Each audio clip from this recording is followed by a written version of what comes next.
Dia de sol com muitas nuvens nesta quarta-feira, 30 de maio de 2018. A máxima prevista é de 27 graus, com possibilidade de chuva a qualquer momento na capital paulista. São 9 horas e 32 minutos, e esses são os destaques do dia. Como a mudança nas arquibancadas dos estádios de futebol afetaram o comportamento do torcedor na hora de assistir a partida? A relação entre jovem e o mercado de trabalho. De que forma as empresas lidam com os diferentes estilos da juventude atual? Preconceito duplo sofrido por negros homossexuais. Na maioria das vezes, os casos são velados e acontecem com mais frequência do que podemos imaginar.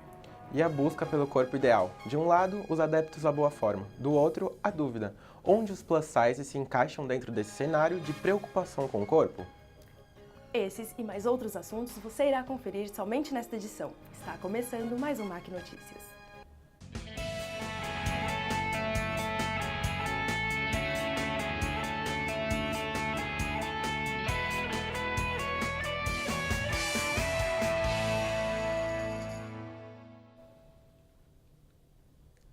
Olá, bom dia. A substituição das arquibancadas por cadeiras individuais traz um debate acirrado entre os torcedores mais novos e os torcedores mais antigos. Essa divisão de espaço serve de palco para muitos bate-bocas e parece longe de acabar. Mas afinal, qual é a maneira correta de torcer pelo time? Vibrando junto com a torcida de pé ou assistindo ao jogo sentado numa cadeira numerada? Vamos descobrir agora na reportagem de Leonardo Nunes. Estamos aqui no Estádio Municipal Paulo Machado de Carvalho, o Pacaembu, para ver a opinião dos torcedores sobre qual a melhor forma de se assistir um jogo no estádio, em pé ou sentado, nas arquibancadas ou na numerada. Atualmente em São Paulo, aproximadamente 51% dos estádios de futebol são destinados a setores em que torcedores tendem a assistir ao jogo em pé, mas para muitos isso não é suficiente. Parte dos fanáticos por futebol gostaria de ver o estádio inteiro pulando e cantando como acontecia décadas atrás. A ideal forma de torcer ainda é muito debatida tanto no Brasil quanto na Inglaterra, onde fãs fizeram até protestos formais à federação. O Pacaembu, apesar de ser um estádio antigo, possui muitos setores numerados e justamente por ser um estádio raiz, seu lado de arquibancada quer ser resgatado por alguns outros torcedores. Olha, antigamente a gente ia nos estádios, a gente sentava, né? Porque independente da torcida ou do time que ia jogar, você podia dialogar sobre o futebol em si. Hoje, depois que fizeram as torcidas organizadas, hoje, para falar a verdade, eu tenho medo de... Na verdade, eu prefiro assistir em casa, ou então ficar sabendo só do resultado. Já o torcedor Bruno Perrone pensa diferente. Cara, eu sou um pouco mais antigo com futebol, então eu prefiro assistir em pé os jogos, mas eu acho que quem paga um valor um pouco maior tem o direito de assistir sentado também. Assim, na minha opinião, deveria ter dois tipos de... para poder assistir jogo no estádio, né? Tanto sentado você pagaria um valor adicional, que nem aqui no Pacaembu, e se você quer assistir de pé, você pagaria um valor um pouco menor para poder assistir de pé. Como vimos na matéria, são muitas opiniões diferentes. Pois é, Leonardo, isso nos leva a pensar que não existe lado certo ou errado nessa disputa. O importante é torcer. E agora vamos ao vivo com o nosso repórter Bruno Paganini. Ele conversa com o jornalista André Santoro, professor da Universidade Presbiteriana Mackenzie, que fala sobre torcidas. Bom dia, Bruno. Olá Maria, olá Leonardo. Ao meu lado está o professor da Universidade Presbiteriana Mackenzie e jornalista André Santoro, que comentará um pouco sobre esse novo perfil dos torcedores nos estádios brasileiros. André, até que ponto a elitização no futebol brasileiro, com esse aumento do preço dos ingressos e também as novas arenas, contribuem para esse novo perfil dos torcedores? Olha, eu como frequentador esporádico de estádios, eu vejo que de fato está aumentando a frequência de torcedores com um poder aquisitivo um pouco maior nos estádios, né? Não sei se isso está efetivamente afastando os torcedores que têm menos recursos para frequentar, mas de qualquer maneira dá para perceber sim que está havendo uma elitização da frequência aos estádios. E o Santoro torcedor, gosta de ver sentado ou em pé? Atualmente eu gosto de ver sentado, mas eu me lembro muito de quando eu era criança E aí falando desse perfil antigo de torcedores, né? Quando meu avô me levava para ver os jogos do Flamengo no Maracanã e tinha arquibancada e aquela geral com as pessoas enxergando o campo a partir da altura do peito, era um cenário interessante, né? Só que esse cenário se transformou. Eu prefiro ver sentado. Obrigado, André. Maria, Leonardo, volto com vocês. Ainda no mundo do esporte, abordaremos o lado inclusivo do futebol. A criação de projetos sociais não só promete ajudar pessoas necessitadas, como também fortalece a relação do torcedor com o seu clube. Jogos especiais de fim de ano, doações e até ônibus disponibilizados pelas próprias organizações esportivas viraram grandes exemplos de boas ações. Assista a matéria de Vitor Correia. Nos últimos tempos, os treinos abertos a torcedores vêm sendo mais frequentes e mais frequentados pelos mesmos. Normalmente, o ingresso para tal evento é adquirido com a doação de 1 kg de alimento não perecível. Além de incentivar o time durante os treinos, é feita a arrecadação de itens essenciais para pessoas carentes. Paulo César Berardi, do Santos Business Center, em São Paulo, organiza um ônibus para que torcedores da capital possam assistir seu time do coração, tendo como pagamento apenas 1 kg de alimento não perecível. Esses produtos normalmente são destinados a instituições de caridade, a entidades, a ONGs que trabalham em ações que têm uma grande relevância social e um grande apelo no sentido do resultado gerado por essas instituições. Normalmente é essa destinação que é dada ao que é arrecadado. Não, é extremamente importante porque um clube centenário, um dos maiores clubes do mundo, como é o Santos, ele se sente na obrigação, isso é estatutário, isso está muito enraizado, inclusive, junto ao Conselho Deliberativo, ao Conselho Executivo do clube, no sentido de que, à medida do possível, o clube retribua todo esse carinho, todo esse amor que a comunidade tem pelo clube. Então, nada mais adequado do que sempre que possível, você direcionar um pouco dessa capacidade que você tem de mobilização em prol da própria sociedade. Sinceramente, ceder parte do capital, ou bilheteria, ou algo do tipo, eu acho muito difícil pelo seguinte: os clubes hoje têm um grande desafio que é a sua sustentabilidade em termos econômicos, em termos financeiros.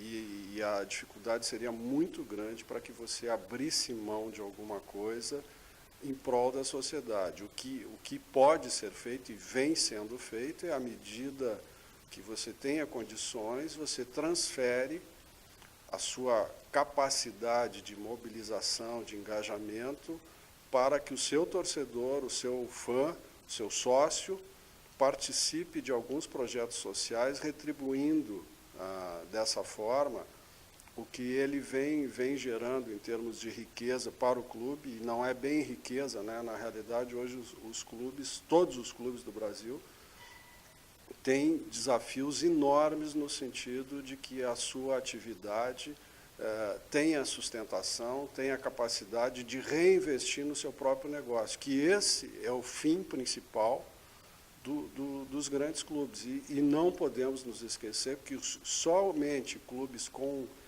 capacidade econômica, sendo fortes economicamente, é que terão condições de gerar alguma mobilização e alguns fatos concretos para ajudar a sociedade. Então, eu acho que vai muito além do futebol, quer dizer, existe uma relação emocional, sentimental, amorosa, e que também transfere, de alguma forma, uma consciência muito forte de responsabilidade, de consciência social com a comunidade que o cerca. Para Milton Alves, essa ação é muito boa dos clubes, pois ajudam as pessoas que não conseguem comparecer aos estádios. Porque dá oportunidade às pessoas que não, de repente não têm poder aquisitivo de ir ao estádio e ir ao treino, né? Seria muito importante que todos os times fizessem isso, né? Todos os clubes fossem tomar essa iniciativa que o Santos teve aí. O flamenguista José Romário diz que essas ações são boas, pois ajudam as pessoas carentes. Ajudaria muito as necessitadas, esse negócio de doar 1 quilo de alimento. Eu acho muito legal essa parte do... Seria muito bom se os times todos fizessem isso, entendeu? O torcedor estaria do lado do time e ao mesmo tempo estaria ajudando. de alguma forma. É sempre bom lembrar que o esporte não é só competição. Como visto na reportagem, os jogos têm seus muitos aspectos positivos. O objetivo é apenas um só, praticar o bem. Dessa disputa solidária, todos saem vencedores. No próximo bloco, você verá um embate digno de Fla-Flu. Aficionados por dieta e academia suam para conseguir um corpo sarado, enquanto que modelos plus size reafirmam a posição que têm na sociedade. Saberemos sobre isso e mais depois do intervalo. O MAC Notícias volta já. Surgiu a aspirina? Da casca de uma planta. Isso mesmo, a aspirina é produzida a partir da casca do salgueiro. E não é só aspirina não. Muitos remédios têm ingredientes da natureza. Outros são criados a partir de pesquisas de moléculas e do uso calculado de substâncias químicas. Pois é, para fazer um remédio é preciso muita pesquisa e um profundo conhecimento científico. Um trabalho complexo e fascinante. Um conhecimento que você aprende no curso de farmácia. Nele você tem aulas de anatomia, genética, imunologia, biologia molecular, entre outras. Você aprende a usar a ciência para garantir saúde e qualidade de vida às pessoas. Mackenzie, há 140 anos formando gente que vai mudar o mundo.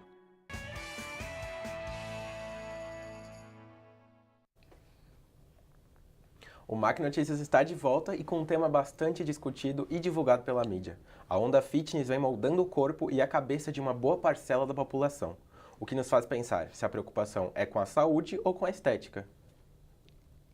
Ao mesmo tempo, padrões de beleza são reinventados e velhos estigmas envolvendo pessoas com sobrepeso caem por terra. Veja a seguir na reportagem de Caroline Meyer.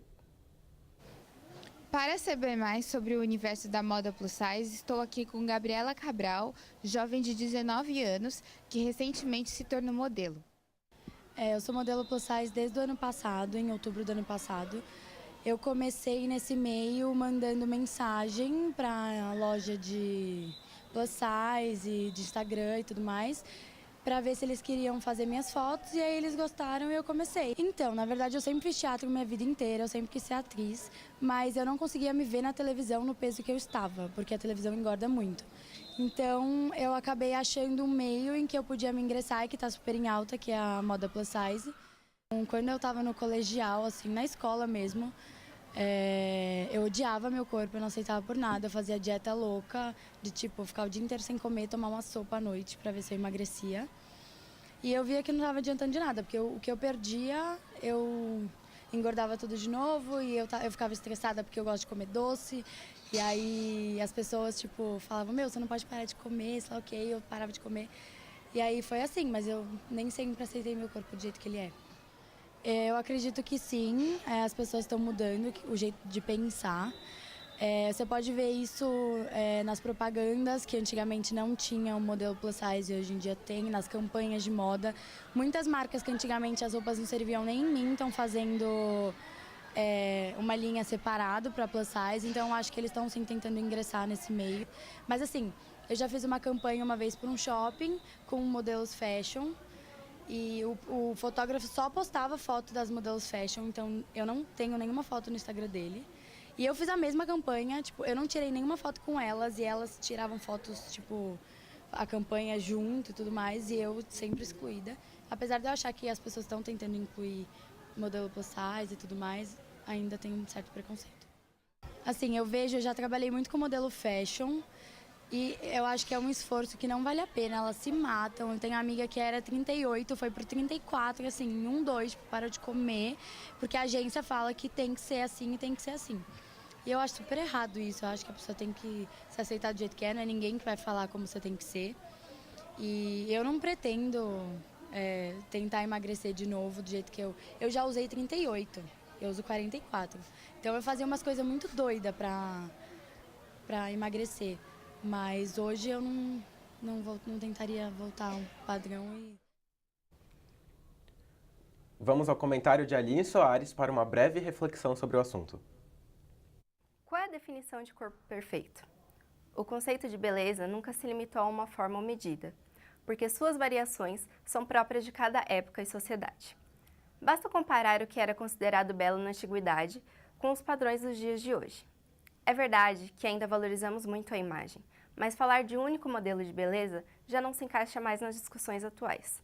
Estamos no caminho de desconstruir alguns estereótipos.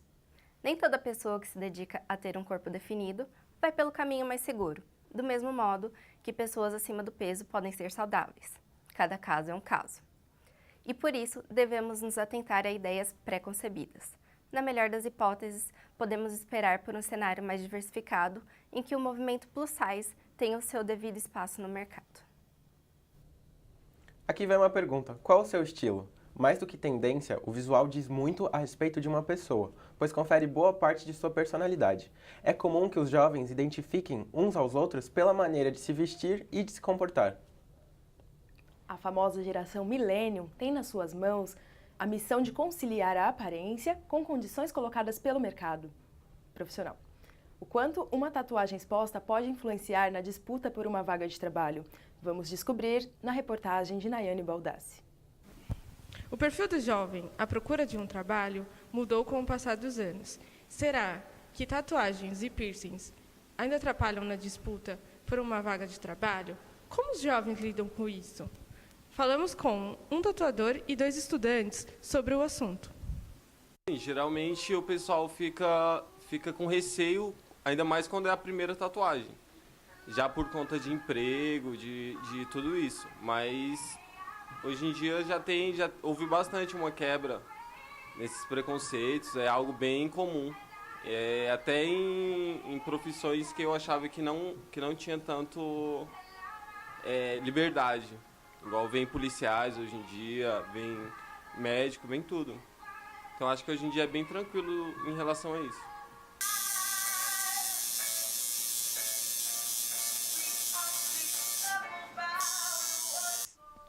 Eu tenho que usar camisa social, porque o pessoal ainda tem preconceito com tatuagem. No ramo de engenharia tem muita ainda pessoas mais velhas que não aceitam ainda tatuagem. Aí eu uso camisa diariamente, até em reunião quando eu vou tem que usar camisa. Não uso camiseta, não posso mostrar a tatuagem.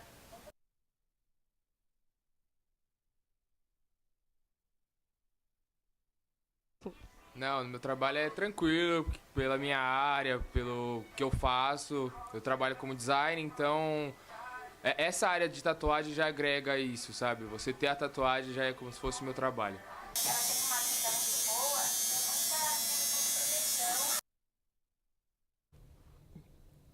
O comentário de Tainá Silva promete trazer uma breve análise sobre o assunto. Vamos a ele. Como vimos na reportagem, o mercado de trabalho, mesmo que liberal para algumas profissões, se mantém conservador em relação a tatuagens, piercings e cabelos coloridos e impõe restrições aos candidatos à procura de um emprego. Afinal, somos definidos por nossas habilidades ou ainda estamos preocupados em determinar a qualidade de um profissional baseado em uma tatuagem? O mais importante é avaliar a capacidade de um candidato, checar se ele está apto para a vaga, é deixar que seu conhecimento sobre o assunto mostre quem ele realmente é, possibilitando sua inserção na vida profissional. Vamos à previsão do tempo para o restante da semana em São Paulo com Giovana Misson. Tempo seco e uma boa notícia. As possibilidades de chuva aumentaram ao longo dessa semana. A quarta-feira amanheceu parcialmente nublada e tudo indica que o tempo continuará assim. A máxima prevista para hoje é de 27 graus, com risco de pancadas de chuva durante a tarde e à noite. Na quinta-feira, a chuva pode chegar a qualquer momento, mas de forma mais amena. Será mais um dia de céu encoberto e com bastante umidade. Mínima de 16 graus e máxima de 25. Na sexta-feira, volta a chover forte, principalmente à tarde e à noite. Temperatura mínima de 17 graus e máxima de 27. Agora a previsão para o fim de semana. Céu encoberto no sábado e com pouco vento. Existe a possibilidade de pancadas de chuva durante a tarde e à noite. Mínima de 18 graus e máxima de 26. O tempo continuará fechado no domingo. A previsão de garoa pela manhã e à noite, mas o sol pode aparecer à tarde. A mínima é de 19 graus e a máxima é de 25. A boa notícia para o paulistano que quer deixar a cidade é que tanto na montanha quanto no litoral a previsão é de muito sol. Em Campos de Jordão, as temperaturas já estão mais baixas. Não se esqueça de colocar malhas pesadas na mala antes de pegar a estrada. No litoral, as temperaturas continuam amenas e um agasalho leve resolve. O MAC Notícias volta já.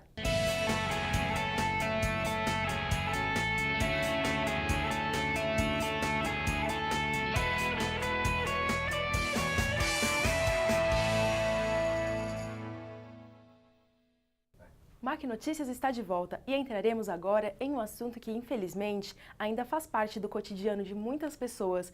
Preconceito é um problema que está longe de ser solucionado e, por isso, se torna cada vez mais importante levantar algumas questões relacionadas ao tema. Quem sofre de preconceito sabe como é difícil lidar com a intolerância no dia a dia. Quando se tratam de negros homossexuais, o ódio disseminado contra eles consegue ser ainda maior.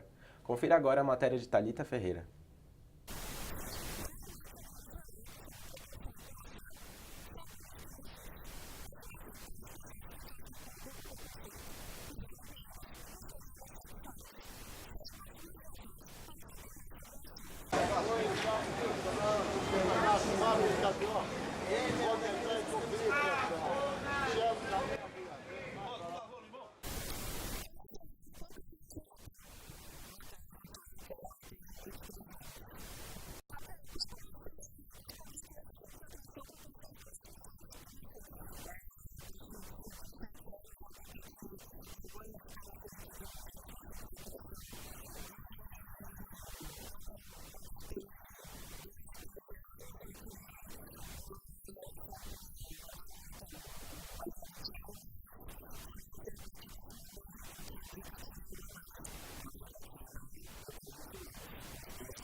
O preconceito não é um problema apenas para quem é afetado, é uma preocupação coletiva e temos muito que melhorar ainda. Só assim estaremos mais próximos de um mundo igualitário e respeitoso.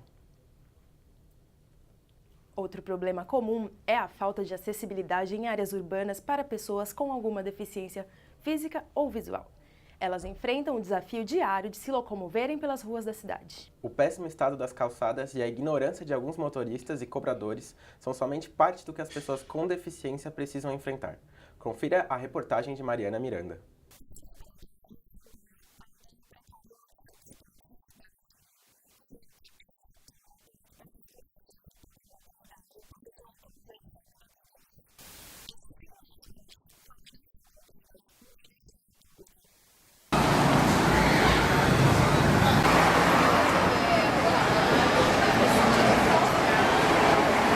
E quando acesso existe, muitas vezes estão quebrados ou são altos em relação ao chão.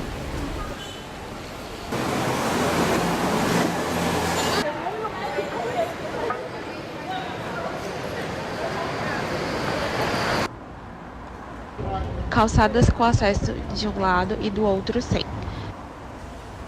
Neste outro caso, a rampa existe, mas não está totalmente rebaixada. Vários pontos de São Paulo estão assim, com falta de acessibilidade. Augusta sabe muito bem o que é isso, porque tem que se adaptar a descer as escadas com bengala na mão. E não são só as ruas que enfrentam problemas. O acesso ao transporte público também é um obstáculo. Aqui no acesso ao Terminal Bandeira é uma dificuldade para quem precisa. Ao sair do metrô Anhangabaú em direção ao terminal, a rampa de acesso ao metrô leva a Avenida 23 de Maio. Caminho difícil para quem precisa fazer esse caminho todos os dias. E ao chegar ao Terminal Bandeira, encontramos apenas escadas.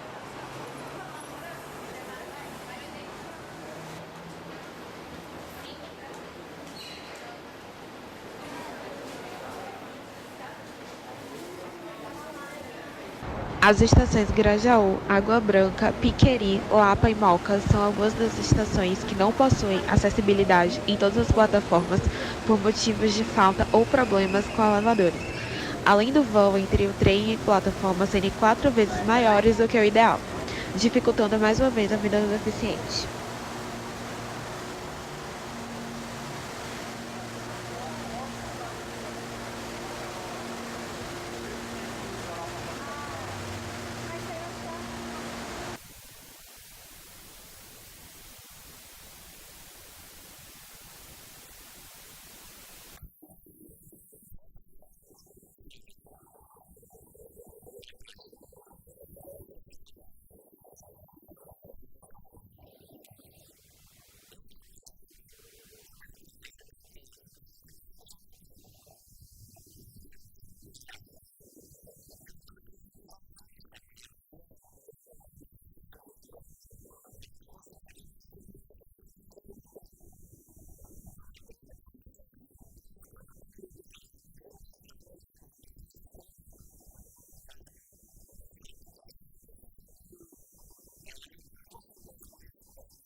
Nossa repórter Bruna Brum está com o especialista Fernando Pereira, professor da Universidade Presbiteriana Mackenzie, que vai conversar um pouco com a gente sobre acessibilidade. Eu estou com o Fernando Pereira e ele é professor de jornalismo do Mackenzie. Olá, Fernando Pereira. Tudo bem, bom dia. Qual a importância da acessibilidade em São Paulo e como ela é exercida na cidade? São Paulo tem muito ainda que fazer pela acessibilidade, né? A gente percebe em alguns locais, principalmente nos bairros mais nobres, áreas de acesso facilitadas para quem precisa, mas em compensação na periferia ainda carece muito. Então São Paulo tem muito a fazer ainda nesse quesito. Para você, a lei responsável pela igualdade de direitos da pessoa com deficiência, ela é suficiente para sanar todas as dificuldades? Eu acho que o que mais falta para São Paulo e no Brasil é as pessoas pensarem no coletivo e não apenas no próprio umbigo, né? As leis existem, mas elas não são cumpridas a contento. Então, acho que há que ter mais consciência das pessoas de cobrar o poder público para que a acessibilidade e a igualdade de direitos a todos seja respeitada. Conversei antes com o Fernando Pereira e ele me disse que tinha uma crise de labirintite e teve que usar cadeira de rodas. Como é que foi essa experiência? Isso foi há cerca de 20 dias, eu tive uma crise de labirintite na sala de aula. A enfermaria veio me buscar de cadeira de rodas e aqui no prédio foi tranquilo, mas para atravessar a rua aqui, por exemplo, foi difícil. Os seguranças tiveram que levantar a cadeira de rodas porque não existe acessibilidade aqui, então foi um tanto quanto complicado. O Mackenzie tem se empenhado em oferecer melhores condições de acessibilidade a todos que frequentam o campus, mas ainda há muita coisa a ser feita, né? Principalmente nas áreas externas, né? Lá pela Maria Antônia, por exemplo, quem tem problema de acessibilidade tem dificuldade de adentrar o campus, tem 2 escadas, aqui tem esse pequeno elevador, ajuda bastante. São coisinhas que têm que ser ajustadas, mas acho que o Mackenzie tem caminhado bem nesse sentido.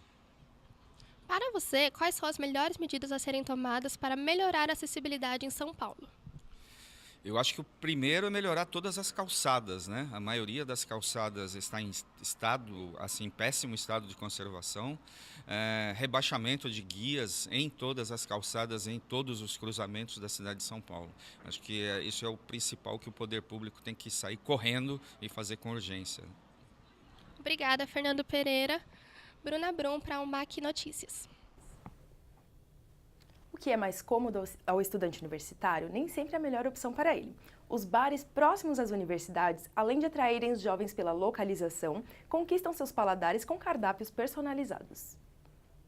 Mas será que existem realmente pratos e porções que atendam a todos os tipos de público? Descubra com a reportagem de Isabelle Ferreira.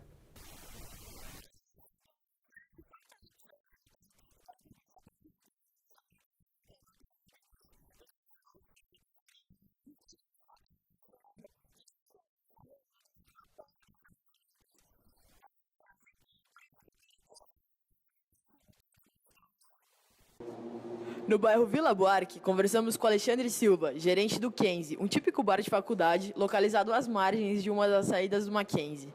O estabelecimento é conhecido por ser o reduto dos alunos de arquitetura nas noites de semana. Mas de dia, o lugar serve pratos classificados pelos seus clientes em sua página oficial como sendo bons, baratos e diversificados.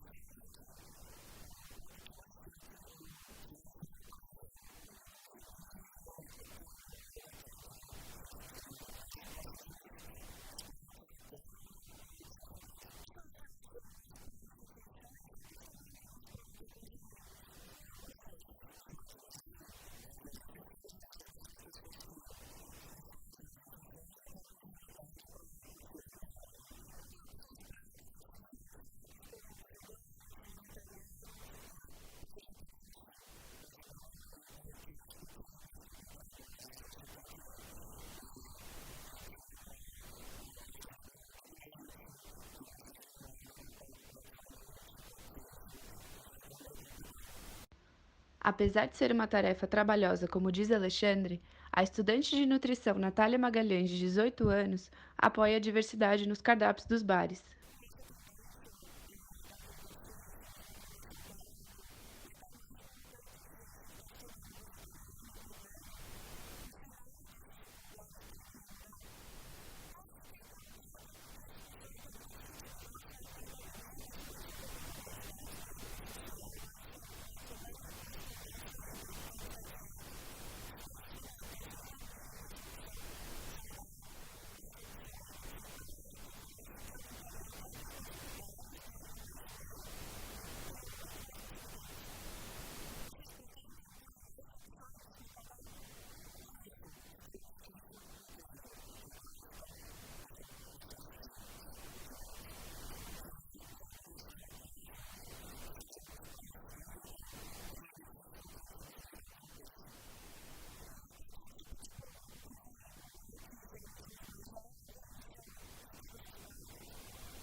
Mesmo entre diferentes opiniões, a lealdade de alguns clientes é garantida.